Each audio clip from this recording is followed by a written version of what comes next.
New Coke was the unofficial name for the reformulation of Coca-Cola introduced in April 1985 by the Coca-Cola Company to replace the original formula of its flagship soft drink, Coca-Cola, also called Coke. New Coke originally had no separate name of its own but was simply known as the New Taste of Coca-Cola until 1992, when it was renamed Coke. Coca-Cola's market share had been losing ground to diet soft drinks and non-cola beverages for many years. Consumers who were purchasing regular colas seemed to prefer the sweeter taste of rival Pepsi Cola, as Coca-Cola learned it in conducting blind taste tests. However, the American public's reaction to the change was negative, even hostile, and the new cola was a major failure. The subsequent, rapid reintroduction of Coke's original formula, rebranded Coca-Cola Classic and put back into market within 3 months of New Coke's debut, resulted in a significant gain in sales. This led to speculation that the introduction of the new Coke formula was just a marketing ploy. However, the company has maintained it was a genuine attempt to replace the original product. New Coke was discontinued in July 2002. It remains influential as a cautionary tale against tampering too extensively with a well-established and successful brand. Background: after World War, the market share for Coca-Cola was 60%. By 1983, it had declined to under 24%, largely because of competition from Pepsi Cola. Pepsi had begun to outsell Coke in supermarkets.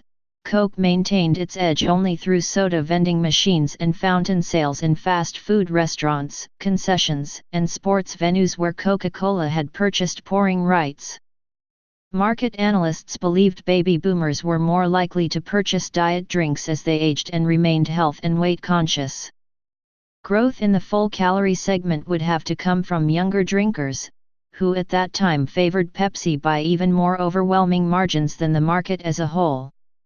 Meanwhile, the overall market for colas steadily declined in the early 1980s, as consumers increasingly purchased diet and non-cola soft drinks, many of which were sold by Coca-Cola themselves. This trend further eroded Coca-Cola's market share. When Roberto Goizueta became Coca-Cola CEO in 1980, he pointedly told employees there would be no sacred cows in how the company did business, including how it formulated its drinks. Market research: Coca-Cola's senior executives commissioned a secret project headed by Marketing Vice President Sergio Zyman and Coca-Cola USA President Brian Dyson to create a new flavor for Coke. The effort, Project Kansas, took its name from a photo of Kansas journalist William Allen White drinking a Coke. The image had been used extensively in Coca-Cola advertising and hung on several executives' walls. 114. The sweeter cola overwhelmingly beat both regular Coke and Pepsi in taste tests, surveys, and focus groups. Asked if they would buy and drink the product if it were Coca-Cola, most testers said they would, although it would take some getting used to. About 10 to 12% of testers felt angry and alienated at the thought, and said they might stop drinking Coke altogether. Their presence in focus groups tended to negatively skew results as they exerted indirect peer pressure on other participants. 355.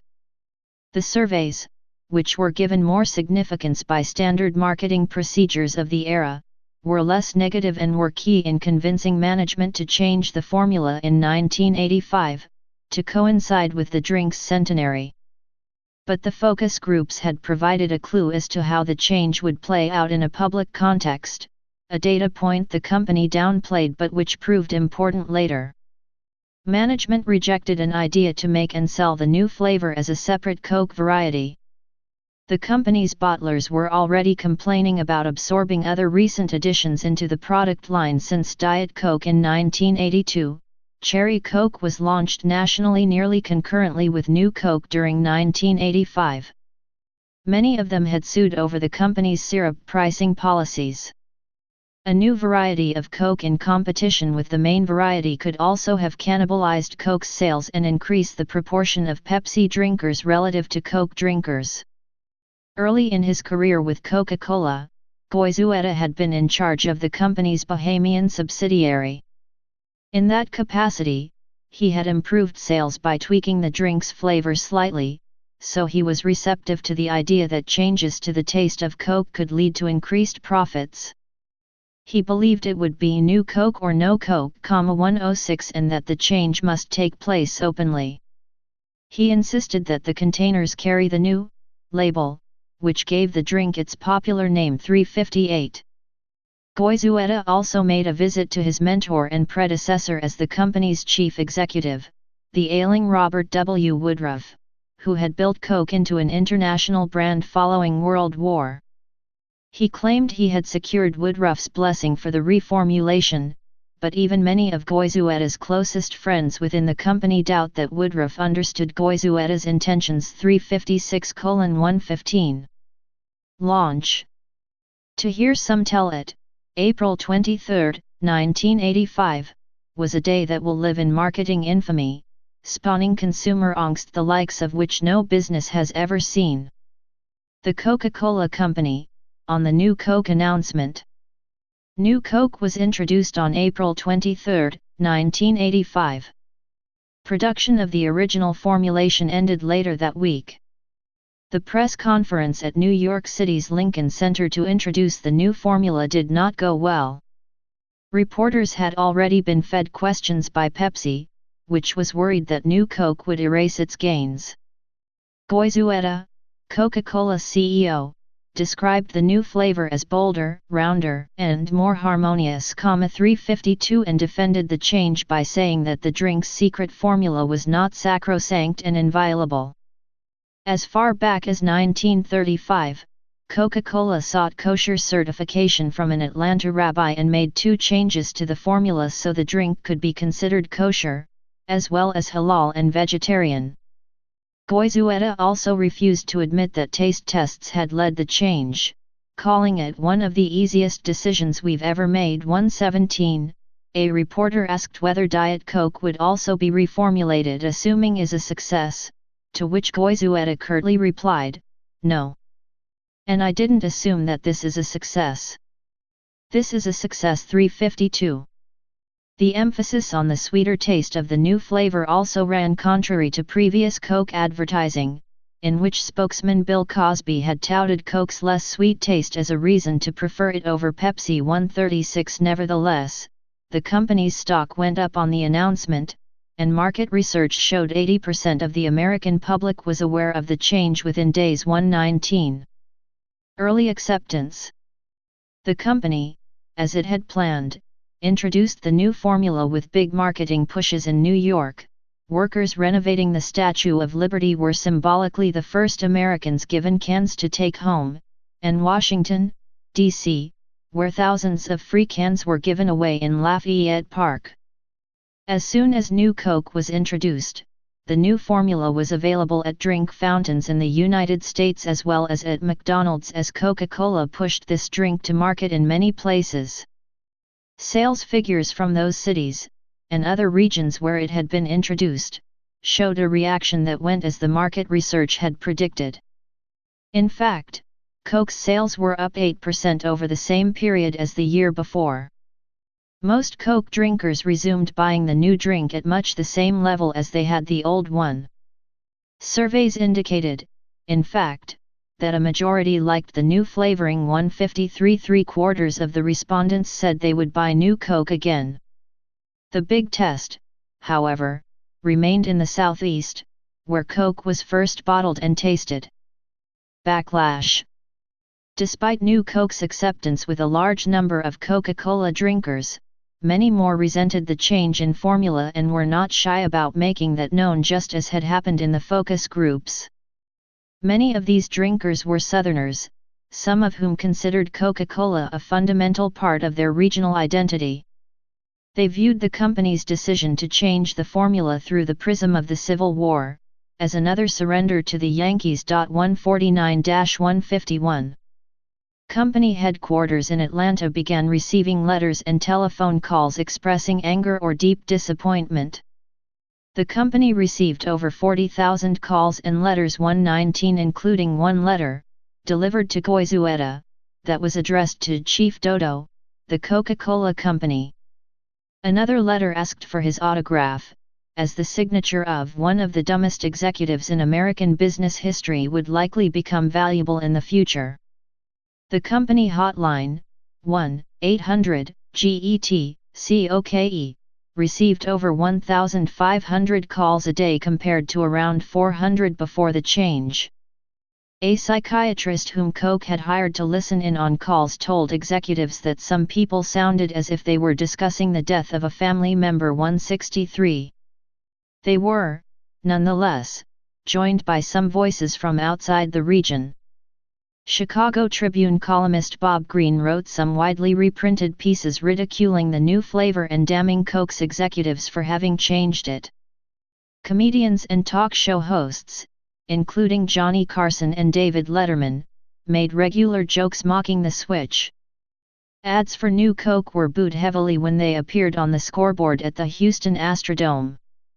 Even Fidel Castro, a longtime Coca-Cola drinker, contributed to the backlash, calling new Coke a sign of American capitalist decadence. 362. Goizueta's own father expressed similar misgivings to his son, who later recalled that it was the only time the older man had agreed with Castro, whose rule he had fled Cuba to avoid. 118.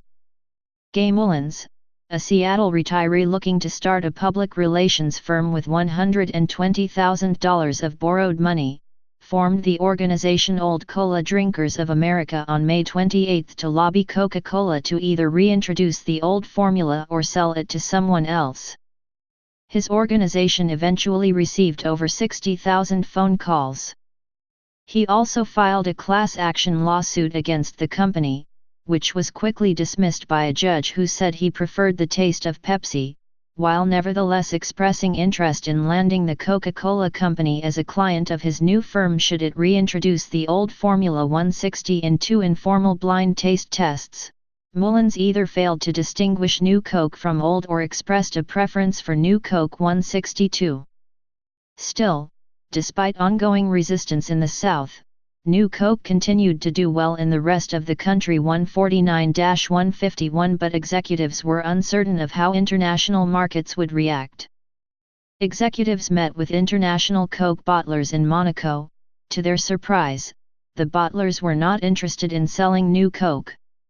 Simon also heard doubts and skepticism from his relatives in Mexico, where new Coke was slated to be introduced later that summer, when he went there on vacation. Goizueta stated that Coca-Cola employees who liked new Coke felt unable to speak up due to peer pressure, as had happened in the focus groups. Donald Kia, the Coca-Cola president and chief operating officer, reported overhearing someone say at his country club that they liked new Coke, but they would be damned if I'll let Coca-Cola know that. 154. Response by Pepsi. Pepsi took advantage of the situation, running ads in which a first-time Pepsi drinker exclaimed, "Now I know why Coke did it." 148-9. Pepsi gained few long-term converts over Coke's switch, despite a 14% sales increase over the same month the previous year, the largest sales growth in the company's history. Coca-Cola's Director of Corporate Communications, Carlton Curtis, realized over time that consumers were more upset about the withdrawal of the old formula than the taste of the new one. 175. Pepsi took advantage of consumer backlash in its advertising.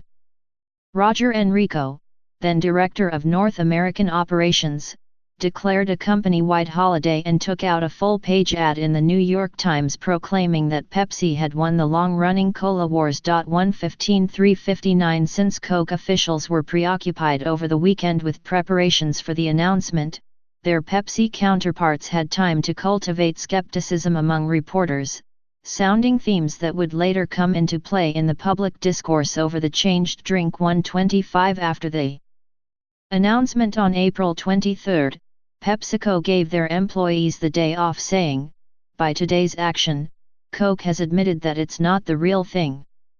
Company dissatisfaction.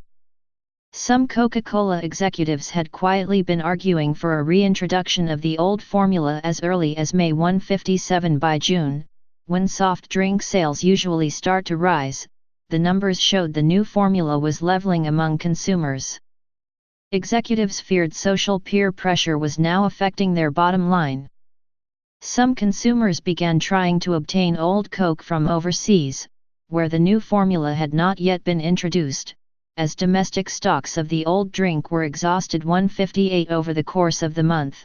Coca-Cola's chemists also quietly reduced the acidity level of the new drink, hoping to assuage complaints about the flavor and allow its sweetness to be better perceived. Ads pointing to this change were prepared, but never used. 364. In addition to the noisier public protests, boycotts, and bottles being emptied into the streets of southern cities, the company had more serious reasons to be concerned. Its bottlers, and not just the ones still suing the company over syrup pricing policies, were expressing concern. While they had given Goizueta a standing ovation when he announced the change at an April 22 bottlers meeting at Atlanta's Woodruff Arts Center, glad the company had finally taken some initiative in the face of Pepsi's advances, they were less enthusiastic about the taste. 364 106,116 Most of them saw great difficulty having to promote and sell a drink that had long been marketed as the real thing, constant and unchanging, now that it had been changed. The 20 bottlers still suing Coca-Cola made much of the change in their legal arguments. Coca-Cola had argued in its defense when the suit was originally filed that the formula's uniqueness and difference from Diet Coke justified different pricing policies from the latter, but if the new formula was simply an HFCS sweetened Diet Coke, Coca-Cola could not argue the formula was unique. Bottlers, particularly in the South, were also tired of facing personal opprobrium over the change. Many reported that some acquaintances had stopped speaking to them, or had expressed displeasure in other emotionally hurtful ways. On June 23, several of the bottlers took these complaints to Coca-Cola executives in a private meeting. 121 With the company now fearing boycotts not only from its consumers but its bottlers, talks about reintroducing the old formula moved from if to when. Finally, the Coca-Cola board changed their minds and decided to bring back the old Coke. Company President Donald Keir revealed years later, in the documentary The People vs. Coke, 2002, that they realized this was the only right thing to do when they visited a small restaurant in Monaco and the owner of the restaurant proudly said they had the real thing, it's a real Coke, offering them a chilled 6.5-ounce glass bottle of original Coca-Cola. Reversal. Coca-Cola executives announced the return of the original formula during the afternoon of July 11, less than 3 months after New Coke's introduction. ABC News' Peter Jennings interrupted General Hospital to share the news with viewers. On the floor of the U.S. Senate, David Pryor called the reintroduction a meaningful moment in U.S. history. The company hotline received 31,600 calls in the 2 days after the announcement. The new product continued to be sold and retained the name Coca-Cola, until 1992, when it was renamed Coke, so the old product was renamed Coca-Cola Classic, also called Coke Classic, later just Coke, and for a short period it was referred to by the public as Old Coke. Many who tasted the reintroduced formula were not convinced that the first batches really were the same formula that had supposedly been retired that spring. This was true for some regions because Coca-Cola Classic differed from the original formula in that all bottlers who hadn't already done so were using high fructose corn syrup instead of cane sugar to sweeten the drink. 183. There is a twist to this story which will please every humanist and will probably keep Harvard professors puzzled for years, said Kia at a press conference. The simple fact is that all the time and money and skill poured into consumer research on the new Coca-Cola could not measure or reveal the deep and abiding emotional attachment to original Coca-Cola felt by so many people. The company gave Gay Mullins, founder of the organization Old Cola Drinkers of America, which had lobbied Coca-Cola to either reintroduce the old formula or sell it to someone else, the first case of Coca-Cola Classic. Aftermath. By the end of the year, Coca-Cola Classic was substantially outselling both New Coke and Pepsi. 6 months after the rollout, Coke's sales had increased at more than twice the rate of Pepsi's. New Coke's sales dwindled to a 3% share of the market, although it was doing quite well in Los Angeles and some other key markets. Later research, however, suggested that it was not the reintroduction of Classic Coke, but instead the less heralded rollout of Cherry Coke, that can be credited with the company's success that year. 187. Coke spent a considerable amount of time trying to figure out where it had made a mistake, ultimately concluding that it had underestimated the public reaction of the portion of the customer base that would be alienated by the switch. This would not emerge for several years afterward, however, and in the meantime the public simply concluded that the company had, as Kia suggested, failed to consider the public's attachment to the idea of what Coke's old formula represented. While that has become conventional wisdom in the ensuing years, some analyses have suggested otherwise. This populist version of the story served Coke's interests, however, as the whole episode did more to position and define Coca-Cola as a brand embodying values distinct from Pepsi than any deliberate effort to do so probably could have done. Allowing itself to be portrayed as a somewhat clueless large corporation forced to back off a big change by overwhelming public pressure flattered customers, as Kia put it, "We love any retreat which has us rushing toward our best customers with the product they love the most." 360 bottles and cans continued to bear the Coca-Cola Classic title until 2009, when the company announced that it would discontinue the use of Classic to avoid confusion with the younger generation. While in the short term the fiasco led Bill Cosby to end his advertising for Coke, saying his commercials that praised the superiority of the new formula had hurt his credibility, no one at Coca-Cola was fired or otherwise held responsible for what is still widely perceived as a misstep, for the simple reason that it ultimately wasn't. When Goizueta died in 1997, the company's share price was at a level well above what it was when he had taken over 16 years earlier, and its position as market leader even more firmly established. At the time, Roger Enrico, then head of Pepsi's American operations, likened New Coke to the Edsel. Later, when he became PepsiCo's CEO, he modified his assessment of the situation, saying that had people been fired or demoted over New Coke, it would have sent a message that risk-taking was strongly discouraged at the company. In the late 1990s, Simon summed up the New Coke experience thus: "Yes, it infuriated the public, cost us a ton of money and lasted for only 77 days before we reintroduced Coca-Cola Classic. Still, New Coke was a success because it revitalized the brand and reattached the public to Coke."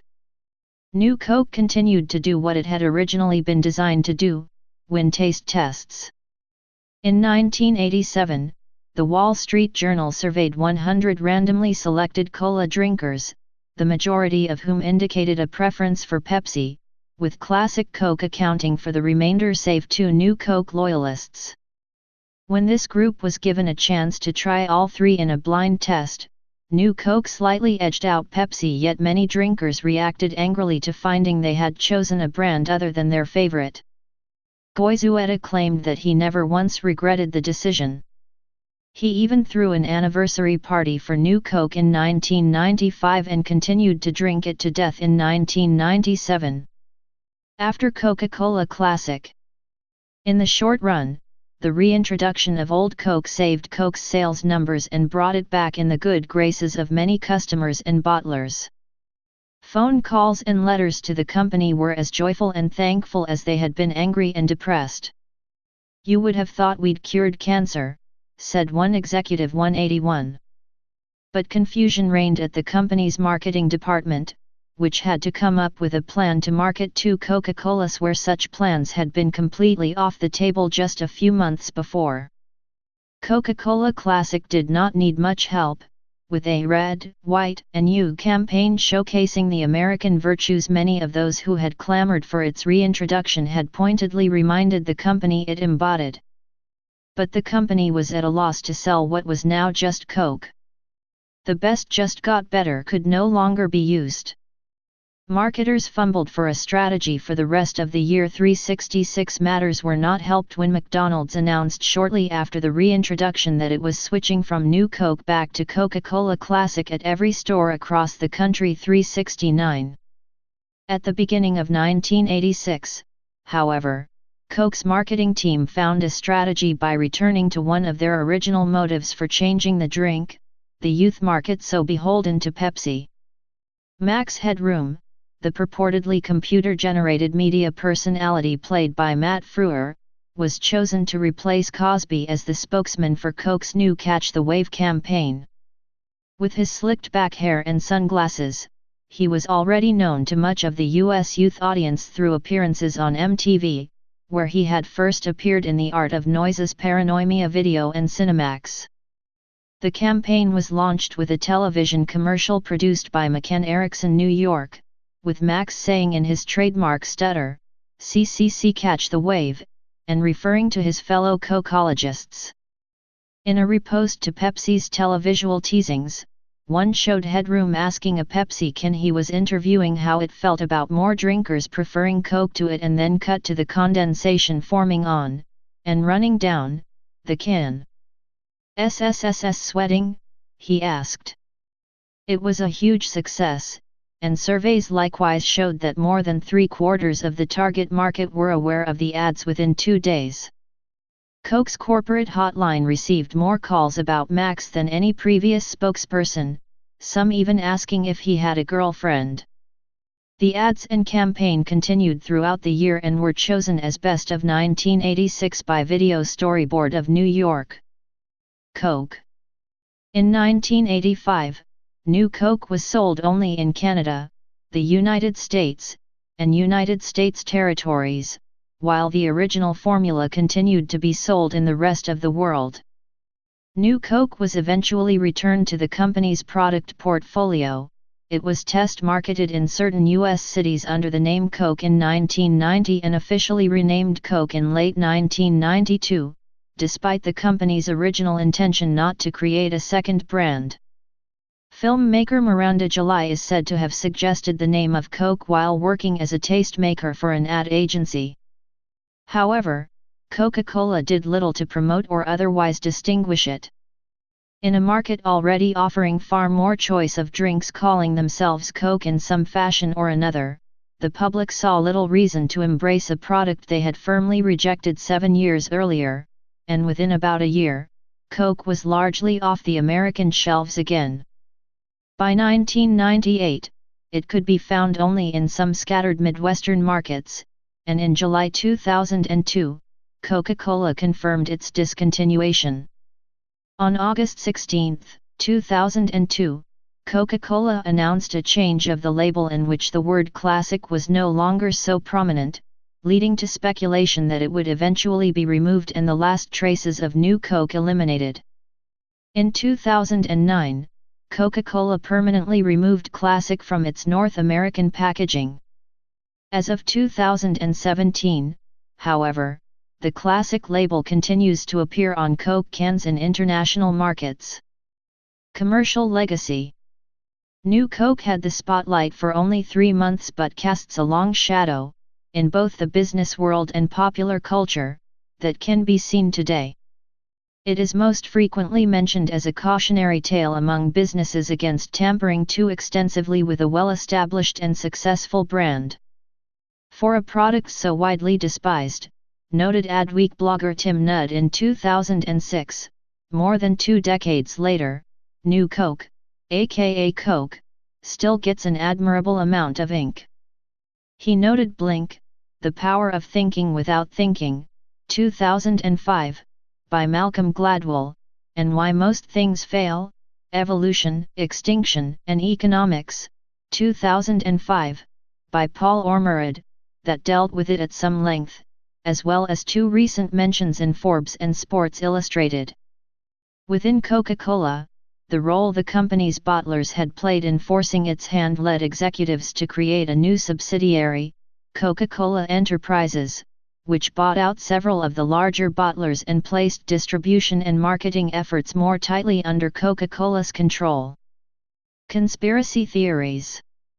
Coca-Cola's sudden reversal on New Coke led to several rumors and conspiracy theories that have circulated in the years since to explain how a company with the resources and experience of Coca-Cola could have made such an apparently colossal blunder.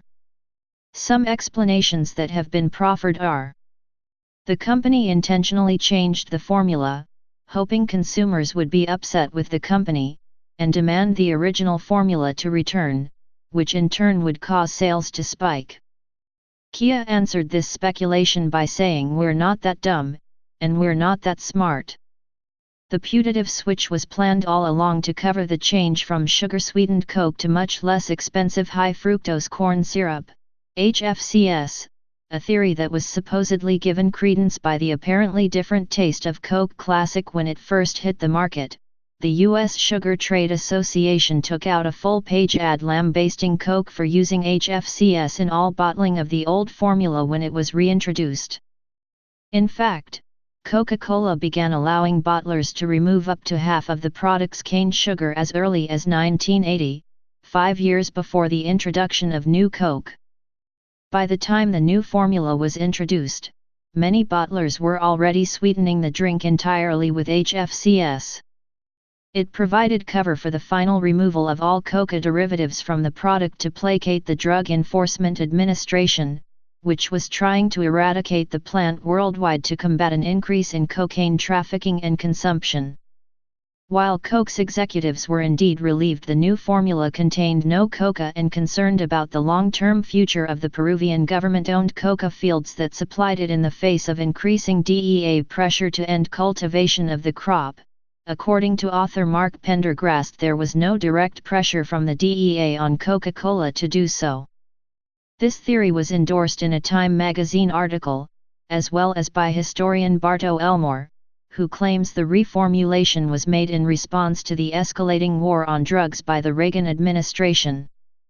However, evidence indicates that the last traces of cocaine were actually removed from the formula in the 1920s. Taste test problems. In his book Blink, The Power of Thinking Without Thinking, 2005, Malcolm Gladwell relates his conversations with market researchers in the food industry who put most of the blame for the failure of New Coke on the flawed nature of taste tests. They claim most are subject to systematic biases. Tests such as the Pepsi Challenge were sip tests, meaning that drinkers were given small samples, less than a can or bottle's worth, to try. Gladwell contends that what people say they like in these tests may not reflect what they actually buy to drink at home over several days. Carol Dollard, who once worked in product development for Pepsi, told Gladwell, "I've seen many times where the sip test will give you one result and the home use test will give you the exact opposite." 159 For example, although many consumers react positively to the sweeter taste of Pepsi in small volumes, it may become unattractively sweet when drunk in quantity. Coke, on the other hand, may be more attractive for drinking in volume, because it is less sweet. A more comprehensive testing regimen could possibly have revealed this, Gladwell's sources believe. Gladwell reports that other market researchers have criticized Coke for not realizing that much of its success as a brand came from what they call sensation transference, a phenomenon first described by marketer Louis Cheskin in the late 1940s. Tasters unconsciously add their reactions to the drink's packaging into their assessment of the taste. For example, one of the researchers told Gladwell that his firm's research had found 7-Up drinkers believe a sample from a bottle with a more yellow label is more lemony, although the flavor was identical. 163. In Coke's case, it is alleged that buyers, subject to sensation transference, were also tasting the red color of the container and distinctive coca. Please subscribe and thanks for watching.